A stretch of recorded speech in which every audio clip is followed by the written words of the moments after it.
Yeah, 13 Love out there. This is Jarrell L. Bay. Just giving thanks to the ancestors and the ancestors, ancestrals, definitely the Most Highs, and Big 13 Hava to Big Alma Mama. Uh, I just want to share something with you here about the Uniform Commercial Code. If you really did your research, you would know that your good book goes hand in hand with these codes. So this is your commerce right here, your commercial account. Your commercial account is basically your bond. In other words, your birth certificate, what they call settlement, your settlement certifications in the early 1800s. And then later on, they renamed it birth certificates. Go do a research. You see what I'm talking about. So your good books is really talking about property. You the property. And they selling your birthrights off. So if you go back and you take a look at some of these codes in here, like for an example right here, your hierarchy law, the first order of law is natural law. So if you not know nothing about law or natural law, that means you're an outlaw because you're out of nature. Now, these universal principles, what principles? My aunt's principles. They're telling you some stuff right here, but you guys is too damn arrogant and too ignorant to go and search this information. So let's keep on going down here. Your affidavit. Now, check this out. Commerce is an everyday life. This life in the vehicle of or clue that holds or binds the corporate body political together. More specifically, commerce consists of mode interacting, doing business, or resolving disputes, whereby all matters are executed under oath, certified to each party's commercial liability by sworn affidavit, or what is intended to possess the same effect as true, correct, and complete, not misleading the truth, the whole truth, and nothing but the truth. Your affidavit, in other words, your spoken word, because your word is your bond, get it? So your word is your bond, is your affidavit. In other words, you're having a verbal contract, but once you put that verbal on paper, now it becomes a written contract. Now it becomes what? Law, because you have to get that affidavit notarized. You get it? So look at the second one right here. This affidavit is usually required for an application or a driver's license. So if you have a driver's license, that means that you are not in your proper person. This is why they can give you a ticket. Just like you go for the show, you go watch the movies. Guess what happens? You're going to pay the price to watch that movie, right? So you got to pay for that ticket while you the show being played. Because, get it, moving violation? Let's keep on going right here. Let's talk about that good book again. I'll shit on that good book. Why? Because it's right here and it's telling you.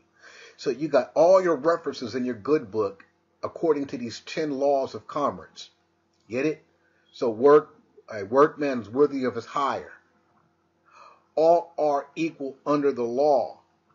In commerce, truth is sovereign. You get it?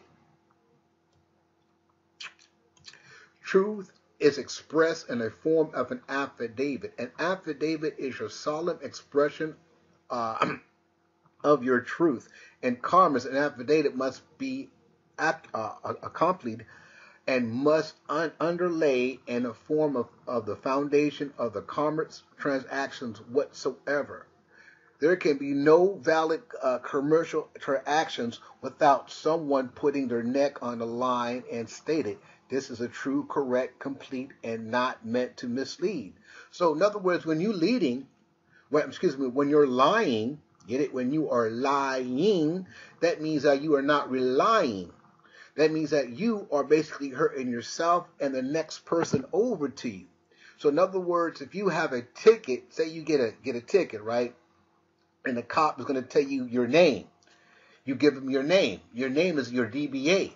So that DBA becomes his business because that's not really you. That was the name that your mother gave you. That is hearsay. Get it? When you go to court, the court say hearsay. So that's really hearsay. That's what she had to say. That's not what you have to say because that name was given to you.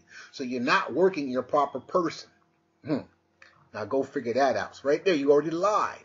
So now they're going to give you a crime, a ticket, and now you gotta pay for that crime, your sin, a tax for the wages of sin. You get it? The wages of sin. You get it? So that money of your sin. So they're taxing you. Here we go again. You got some more information on here. So go do a research.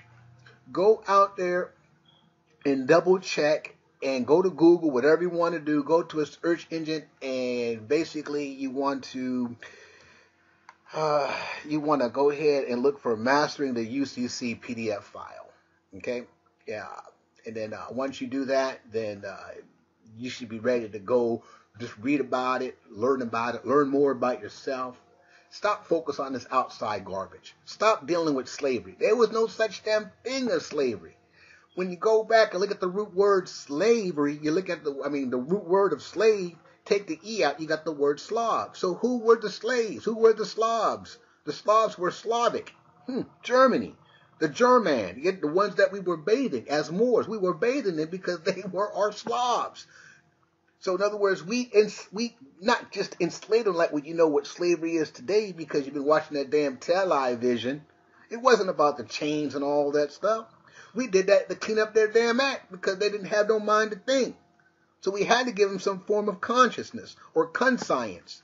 So your religion is really a science. But you think you got the best religion. You think you got the best God. Well, what about the Buddhists and all them? What about all the other different religions out there? If there's one God, then how come you all ain't coming together? So you're being separated. So who divided you? Divide. David. Was not David a so-called Jew? Revelations 2:9. Revelations 3:9. You better go do your homework. I'm out. 13 love.